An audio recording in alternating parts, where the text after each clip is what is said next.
Welcome to the Wire to Wire podcast. As always, it's me, your host Yusuf. Now, without further ado, let's just get right to it.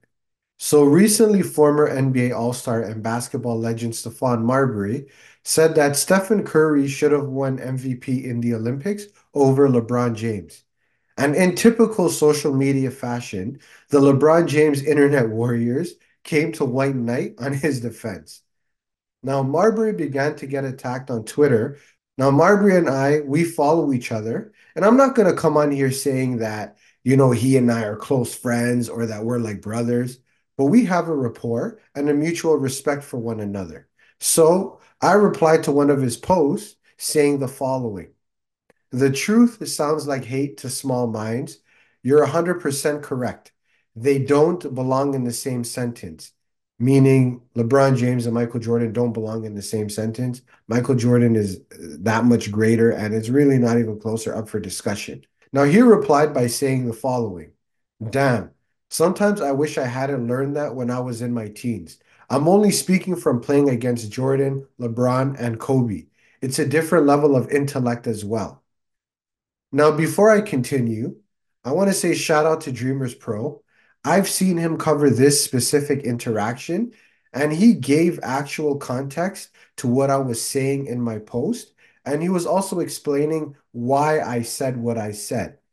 Now, Dreamers Pro, we don't know each other, but he is one of the best content creators out there right now, and he has built a great platform. Now, I enjoy his content personally, and I also appreciate his intellect and his commitment to speaking the truth, especially about this subject and what he's built over there. He's doing incredible work, and I'm very happy to see it. But after saying this and us having this interaction, I got some support from people on X or Twitter, whatever you want to call it. But there are still those LeBron fans that say outrageous things. Now, I've had many of LeBron's fanboys speak to me on X, Instagram, and even here on YouTube saying senseless things. Now, I laugh because they get so triggered, and I reply because, it's fun to use logic against their emotionalism. And let's be honest, it boosts me in the algorithm. So why not reply? Now, I won't always respond to everyone, right? But every now and then, I might decide to reply with some truth. But many of his fans are unfortunately delusional, and I've seen it firsthand, whether it be on my channel or my social media platforms, or even on other people's channels and seeing their comments and seeing what people say to them on social media. Now, one guy argued with me on a previous video that I did that Michael Jordan didn't do enough to get the players on his team paid because, you know, Michael Jordan, not only was he a player for the Chicago Bulls, but he was also an agent that was responsible for negotiating his teammates' contracts. And another guy on Instagram actually commented on one of my posts, and he was claiming, right, that he knew LeBron personally and he was getting mad because of how I was speaking about him. Like, this is the level of insanity that is going on right now. But people on the internet, they got at Marbury, and because of my interaction with him, by extension, they also got at me for chiming in.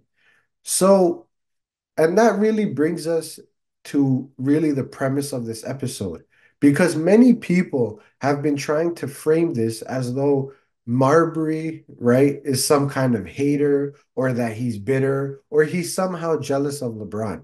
Now, obviously, none of this is true. He just spoke the actual truth that Stephen Curry deserved to win MVP in the Olympics.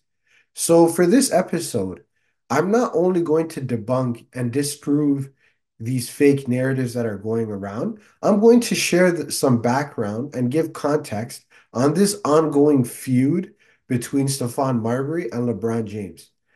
So let's go back in time a little bit.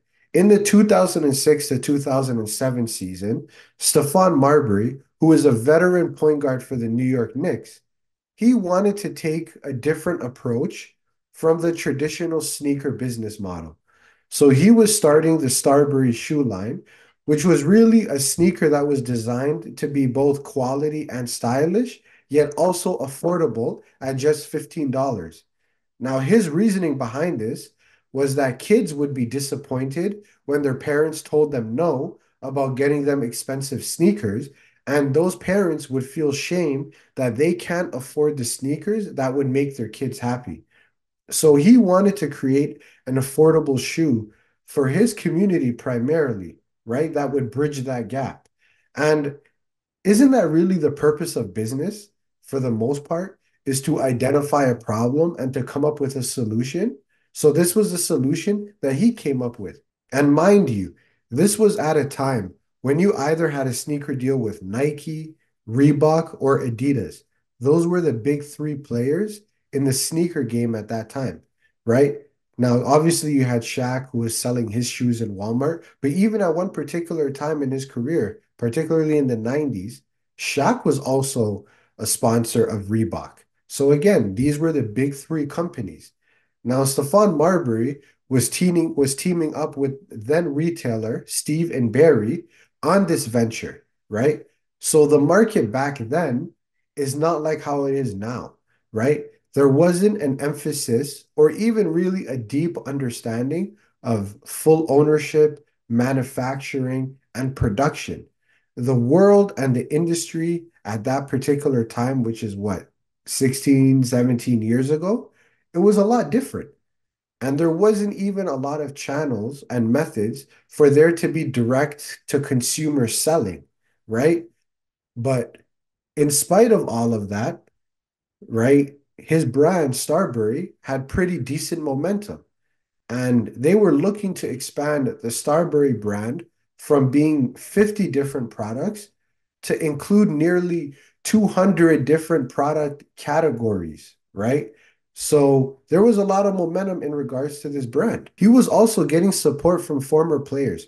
So Steve Francis, the franchise, who was one of the premier point guards of that generation, right? Especially in the early 2000s, right? He was playing in those shoes on some occasions.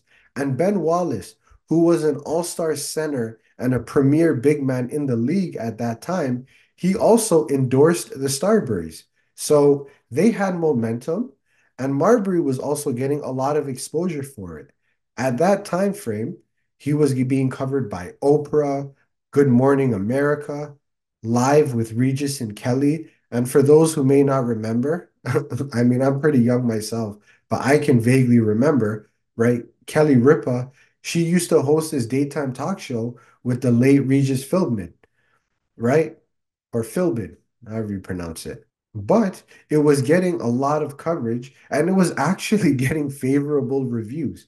Plus, there were studies and consumer tests that were going on at that time that actually showed that the shoes were identical in quality to Nikes. Now, in fact, here's a quick story that I'm going to share with you guys. So Marbury said that if you take my shoe and you take a $150 shoe, he didn't say which one. He just said if you take a $150 shoe and you cut it down in half, it's the exact same thing. So a university professor at Parsons, the new school for design, his name was Howard Davis, he did just that. And his findings when he did it were consistent with that of the other findings that were taking place, that the Starburys and the other shoes at that price range of $150, they were constructed the same way. Now, the consumer reports of that time shown that it wasn't as effective as the other shoes when it comes to impact absorption, but it had good heel cushioning, forefoot cushioning. It was very breathable and it was flexible, right? And the studies determined that it made for a fine, casual, everyday shoe, which, let's be real, it's one of the main reasons why people buy shoes, whatever the brand. It's usually for casual, everyday wear.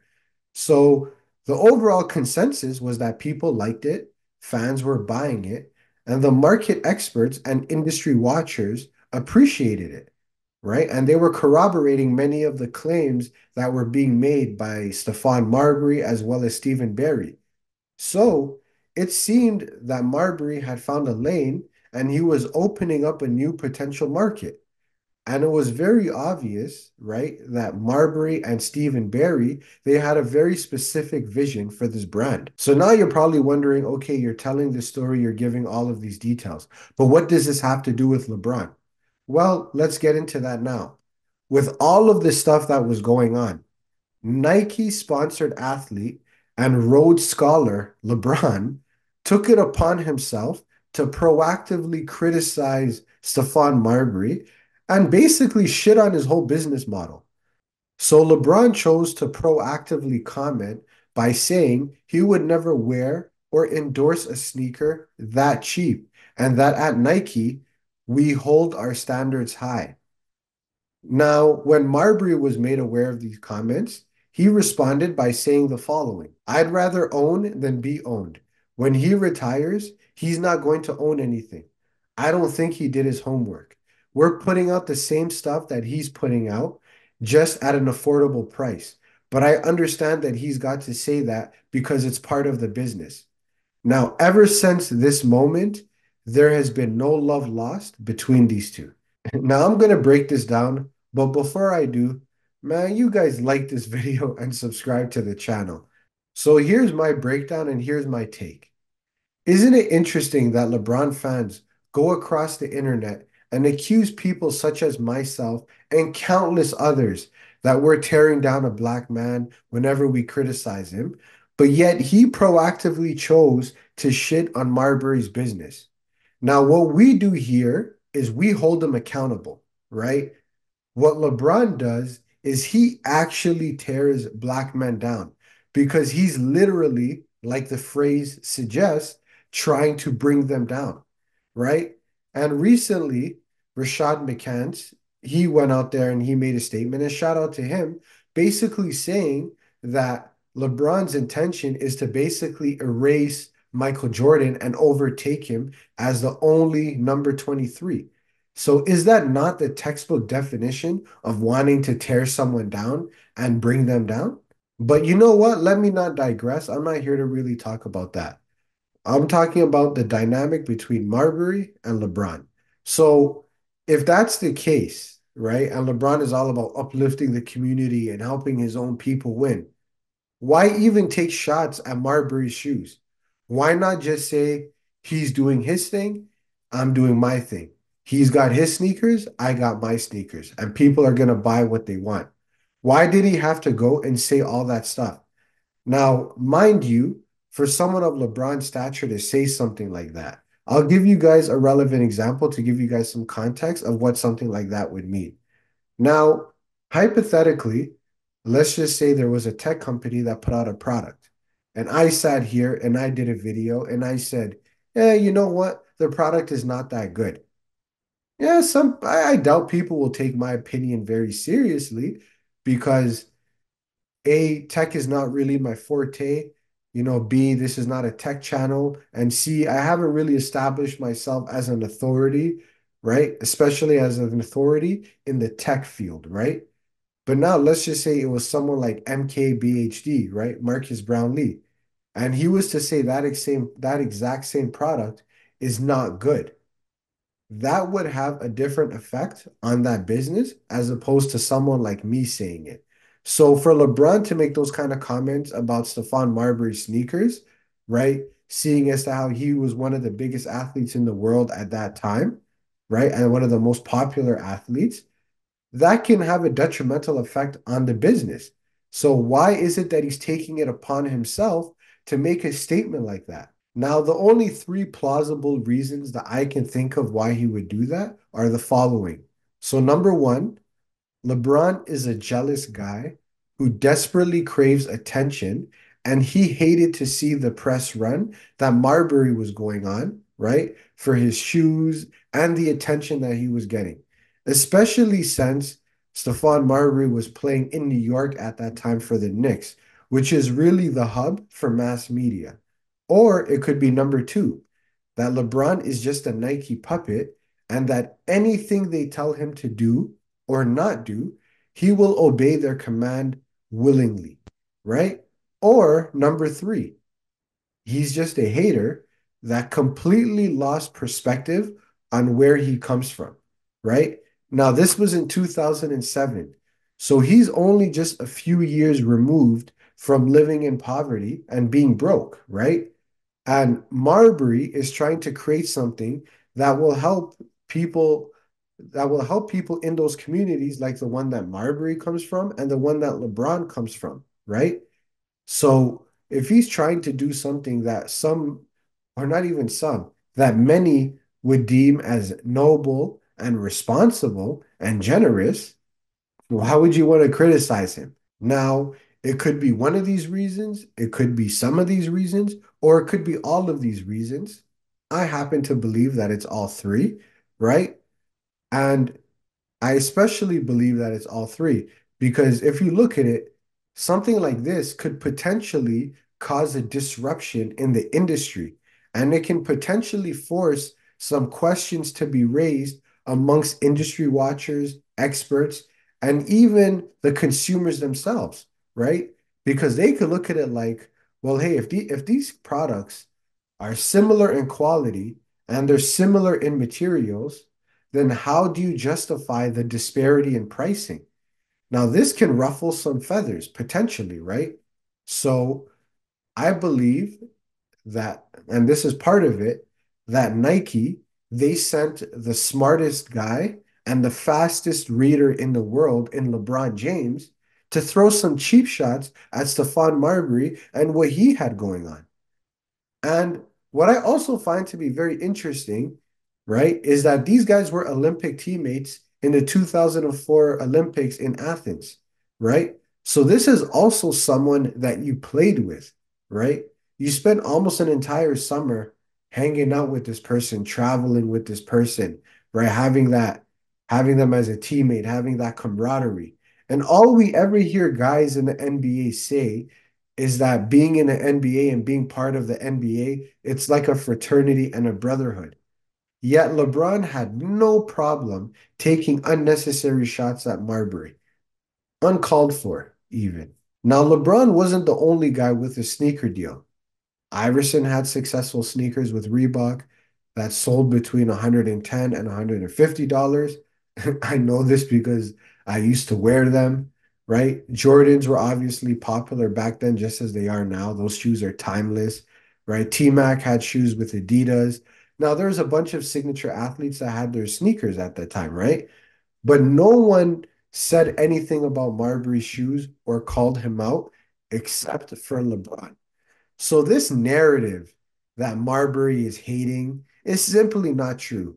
In fact, I believe that it is a projection because it is LeBron that secretly hates on others, right? Let's not forget that there was these reports from many years ago when Stephen Curry was becoming the golden boy of the NBA and he was gaining in popularity that guys like LeBron started having hostility and tension towards Stephen Curry, thinking that the attention that he was getting is unjustified, right? Let's not forget that too. So this is something that is very common, that this is a common pattern that we see with LeBron. And I believe that part of it is that there is a scarcity mindset, right? And this scarcity mindset is the same reason why Rich Paul went on the Breakfast Club sometime last year, I believe, and he started taking all these unnecessary and indirect shots at Iverson. And I actually did a whole video on that, breaking that situation down. But it's the same exact situation with this now, right? It's just straight hating and jealousy, but on the side of LeBron.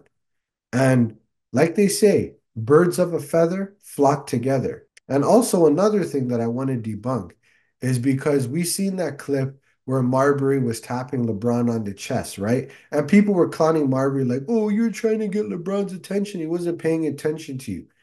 Now, Marbury tapping LeBron on the chest, it means absolutely nothing, right? It's just a simple gesture among men, right?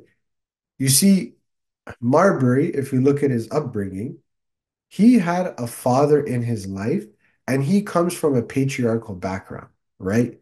So he can still acknowledge LeBron by doing a small gesture like tapping on his chest, but it doesn't necessarily mean that he's trying to make peace or make amends. Now, when it comes to LeBron, He just oozes a feminine energy. And that's why I believe that he's someone who's insecure. He's constantly seeking attention and validation, and he just craves to be liked and he wants to control the narrative. They're just not built the same. And it's funny because LeBron will hold grudges and he will try to silence people that don't go along with the narrative of him being the greatest of all time. But then suddenly, when Marbury doesn't rock with him after the comments that he made about his business and about his sneakers, all of a sudden, Marbury is bitter and he's hating. So when LeBron does it, it's cool, it's to be expected. But when Marbury does it, oh, it's being bitter, it's hating. Like, bro, just give me a break, okay? Now, here's the case. Marbury was right that Stephen Curry deserved Olympic MVP over LeBron. Now, if Curry wasn't there, right, and he didn't perform the way that he performed against France or the game before against Serbia, USA would have been fighting for their bronze medal. Now, Stephen Curry, he stepped up and he made it happen when it was time to happen and when it mattered most. And that's more than what can be said for what LeBron was doing for the team. Now, in regards to Stephon Marbury and this whole GOAT debate, like I said, I don't really care too much for it. But at least with Stephon Marbury, he has him behind Jordan and Kobe. That's not disrespect. It only seems disrespectful to a narcissist or to his fanboys that completely want to do away and erase history and make it seem like it starts and ends with one particular player. At least, despite their differences, Marbury is ranking him up there. Now, me personally, I won't even say where I rank LeBron because if I did, his fans would probably get a brain aneurysm. So I'm going to leave that one alone. But he's ranking him as a top three player. Now, mind you, this is a guy who was drafted in 1996, right? June 96. So he played against a prime MJ that won two championships. He played against a prime Kobe that won four championships within his tenure.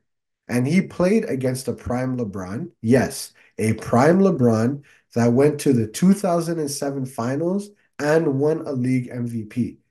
So he's played against them, he understands the game, and he knows what he's watching, right? And it's funny because when someone doesn't play, it's held against them.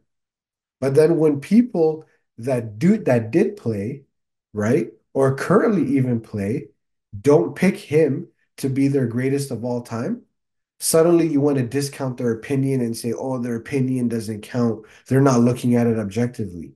No, none of that is true. You just don't like what you're hearing. And quite frankly, it's actually comical.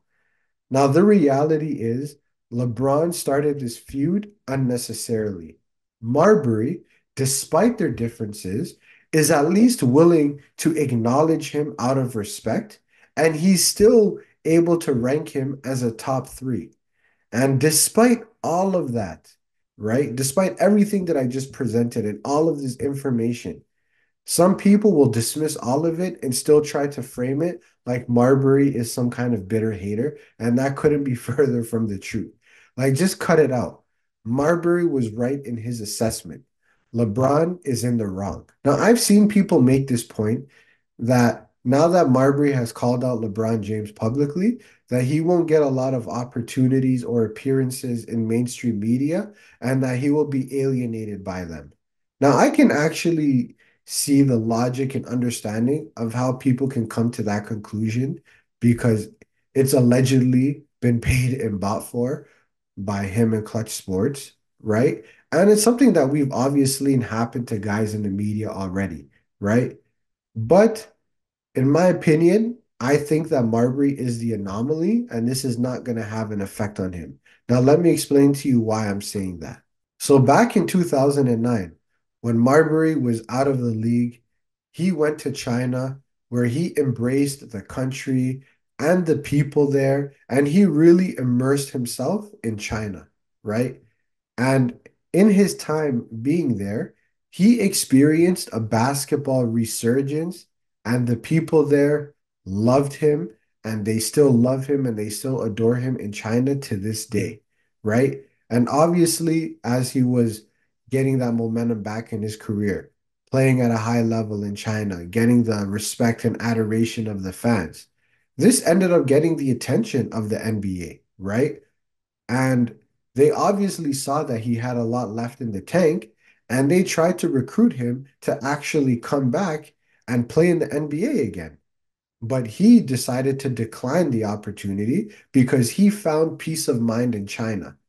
So, what's the lesson in this? Now, obviously, the most important lesson, like with anything in life, is to always choose peace of mind, right? Peace of mind, you can't put a price on it. It's the most valuable thing. But what are the other lessons from it? So, one of them is that he found happiness elsewhere and he stopped caring. And when he stopped caring, that's when the NBA came running back to him, right? And on a side note, that's something that happens in life, right? When you genuinely let go of things, things just tend to happen. And then you start to wonder, when I wanted this thing so bad, it was resisting me. But now that I don't care about it, suddenly it's just readily available to me. It's interesting how that works, but that's on a side note. But also, too, it shows that Marbury is too big of a name internationally, particularly in Asia, right? Not just China anymore, but really the entire continent, right? So they cannot just easily dismiss him the way they could with other people. Now, Clutch and LeBron, now obviously they're known internationally, right? I had someone in the comments try to argue with me about that, but there was clearly a comprehension issue on their part. Even though they are known internationally, they do not have the pull in China that Marbury has, right? Marbury was commemorated with a bronze statue while he's still alive. Think about that. That shows the level of love and respect and admiration that they have for him, that they built a bronze statue of him, right? That says a lot. And obviously, he deserves it. So, the little cheap tactics that LeBron and Clutch Media tried to do, they won't necessarily work with a guy like Marbury. And plus, even if they were to try to pull these little stunts, he's an international figure now. That's why at the Olympics, you see him hanging out with Adam Silver and you see him hanging out with a Carmelo Anthony because they know the kind of pull that Marbury has, right? They know. They know that he's real, he's genuine, and that he's authentic. And that those little stunts that LeBron and Clutch Sports try to pull, allegedly, of course, allegedly, is not going to work with a guy like him. Now, I'm going to close off by saying this. Marbury was ahead of his time in many respects. So obviously, if you know his game and you watched him play, he would be a dominant player in today's game, right? His style of play was good in that era, and he'd be just as good today. He was a trailblazer in that respect. But also, he was discussing and even implementing owning your own name, right? Owning your own businesses long before this ever became a trendy thing to discuss, right? He was already talking about it and trying to find ways to do it and to make it happen. And he was doing it at a time where it was rare or even non-existent, especially in the world of basketball.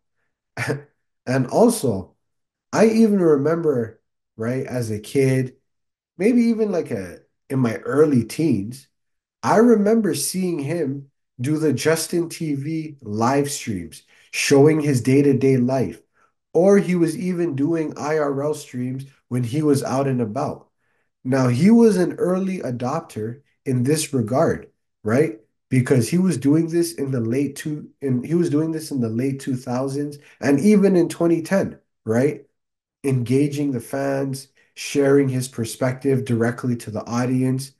Now, people thought that he was crashing out and that he was spiraling, but really, it was just him using a new medium to connect with people directly, right? So now, if you look at the present day, 2024, right? IRL streaming and all of these other streaming forms and different types of streaming, they are prominent among many people from different backgrounds and different industries. But he was really the first professional basketball player to lean into this medium and to tap into it. So when he says something, right, like in our exchange, when he said the intellect is different, I understand what he means by that on various different levels. He's talking the intellect of a Jordan and a Kobe, obviously, in comparison to LeBron, because really the IQ is not even close. That's not even up for discussion, right? Discuss that among yourselves. I'm not getting into that. But even his intellect, in terms of his understanding of life, his understanding of the game is different. And I know and I get what he means by that. And I just wanted to come on here and to counteract the narratives that were being said about him, right? But that's all I got for you guys today. Be sure to like this video and subscribe to the channel. You can also follow me and the podcast on Instagram and TikTok. You can also check out my books. The link will be in the description. Until next time.